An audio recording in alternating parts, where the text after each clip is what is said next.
You, John Fitzgerald Kennedy, do solemnly swear I, John Fitzgerald Kennedy, do solemnly swear that you will faithfully execute the office of President of the United States that I will faithfully execute the office of President of the United States and will, to the best of your ability, and will, to the best of my ability, preserve, protect, and defend the Constitution of the United States. preserve, protect, and defend the Constitution of the United States. So help you God. So help me God.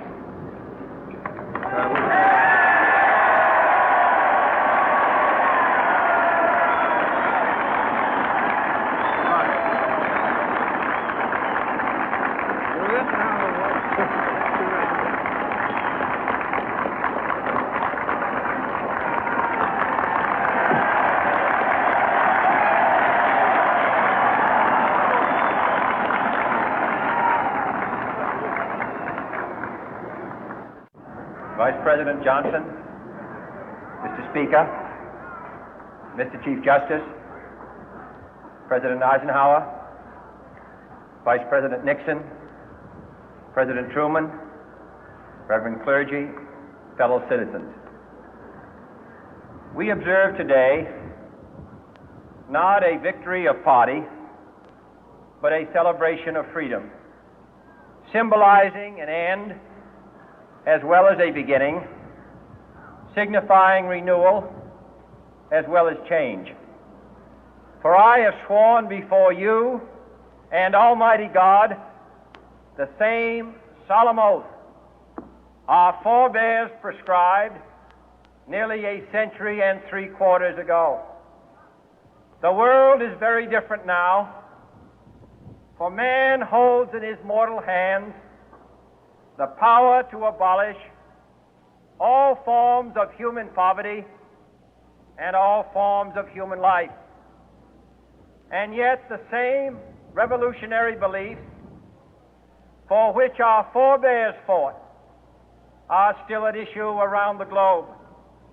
The belief that the rights of man come not from the generosity of the state, but from the hand of God. We dare not forget today that we are the heirs of that first revolution.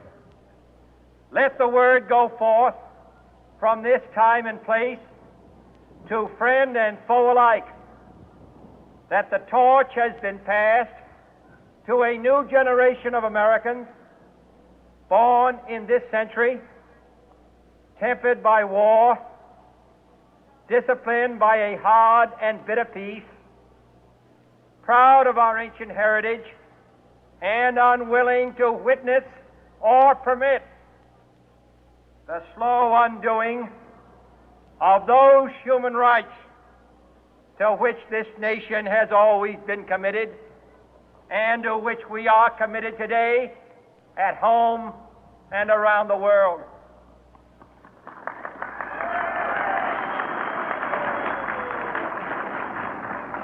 Let every nation know, whether it wishes us well or ill, that we shall pay any price, bear any burden, meet any hardship, support any friend, oppose any foe to assure the survival and the success of liberty.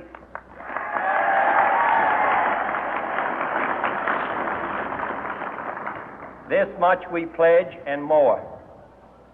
To those old allies whose cultural and spiritual origins we share, we pledge the loyalty of faithful friends. United, there is little we cannot do in a host of cooperative ventures. Divided, there is little we can do, for we dare not meet a powerful challenge at odds and split asunder. To those new states whom we welcome to the ranks of the free, we pledge our word that one form of colonial control shall not have passed away merely to be replaced by a far more iron tyranny. We shall not always expect to find them supporting our view, but we shall always hope to find them strongly supporting their own freedom, and to remember that in the past, those who foolishly sought power by riding the back of the tiger ended up inside.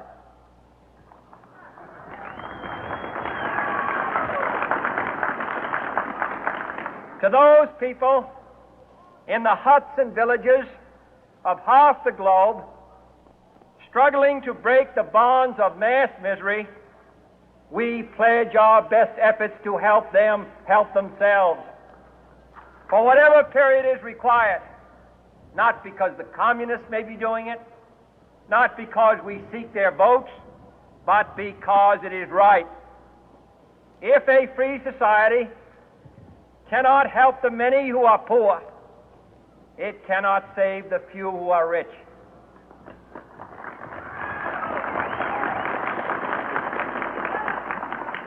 To our sister republics south of our border, we offer a special pledge to convert our good words into good deeds, in a new alliance for progress, to assist free men and free governments in casting off the chains of poverty.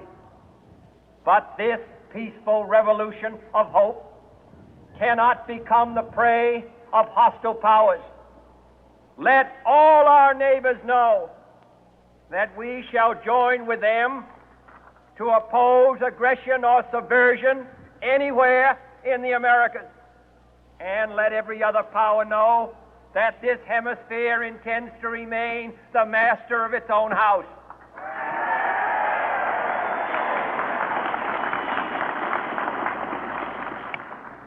To that World Assembly of Sovereign States, the United Nations, our last best hope, in an age where the instruments of war have far outpaced the instruments of peace, we renew our pledge of support to prevent it from becoming merely a forum for invective, to strengthen its shield of the new and the weak, and to enlarge the area in which its writ may run.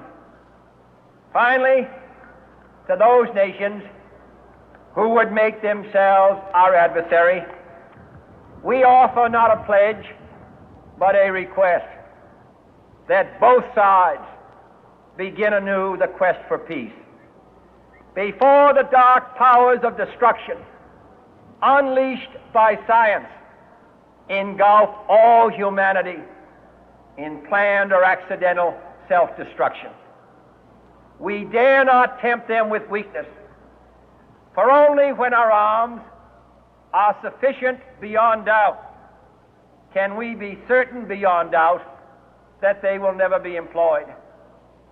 But neither can two great and powerful groups of nations take comfort from our present course, both sides overburdened by the cost of modern weapons, both rightly alarmed by the steady spread of the deadly atom, yet both racing to alter that uncertain balance of terror that stays the hand of mankind's final war.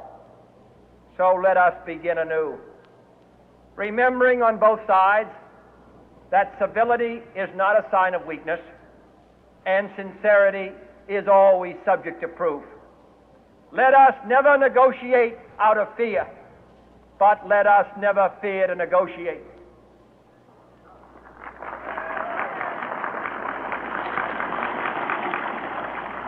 Let both sides explore what problems unite us, instead of belaboring those problems which divide us. Let both sides, for the first time, formulate serious and precise proposals for the inspection and control of arms, and bring the absolute power to destroy other nations under the absolute control of all nations.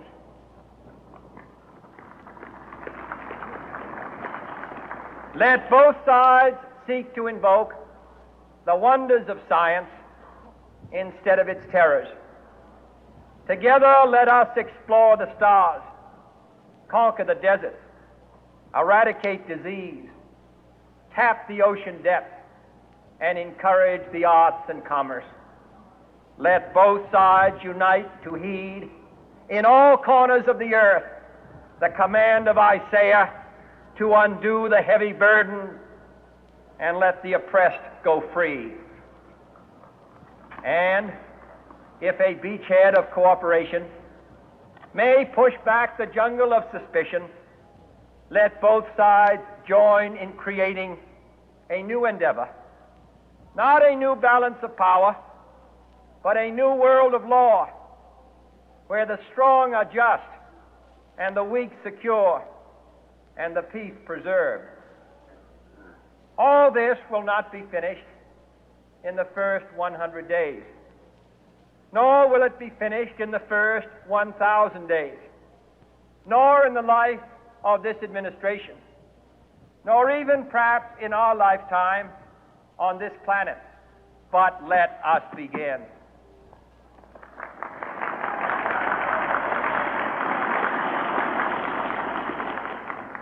In your hands, my fellow citizens, more than mine, will rest the final success or failure of our course. Since this country was founded, each generation of Americans has been summoned to give testimony to its national loyalty. The graves of young Americans who answered the call to service surround the globe. Now the trumpet summons us again, not as a call to bear arms, though arms we need, not as a call to battle, though in battle we are, but a call to bear the burden of a long twilight struggle, year in and year out, rejoicing in hope, patient in tribulation, a struggle against the common enemies of man, tyranny, poverty, disease, and war itself. Can we forge against these enemies a grand and global alliance, north and south, east and west, that can assure a more fruitful life for all mankind? Will you join in that historic effort?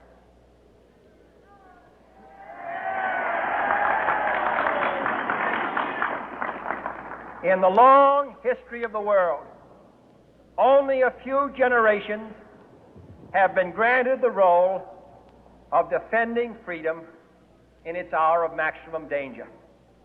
I do not shrink from this responsibility. I welcome it.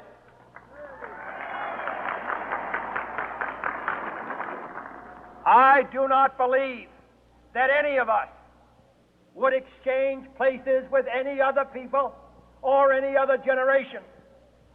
The energy, the faith, the devotion which we bring to this endeavor will light our country and all who serve it.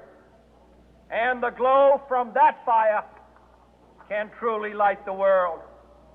And so, my fellow Americans, ask not what your country can do for you. Ask what you can do for your country.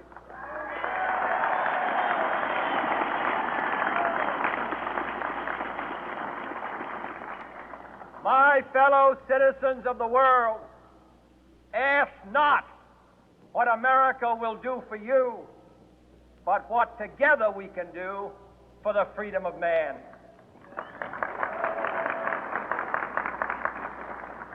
Finally, whether you are citizens of America or citizens of the world, ask of us here the same high standards of strength and sacrifice which we ask of you. With a good conscience, our only sure reward, with history the final judge of our deeds, let us go forth to lead the land we love, asking His blessing and His help, but knowing that here on earth God's work must truly be our own.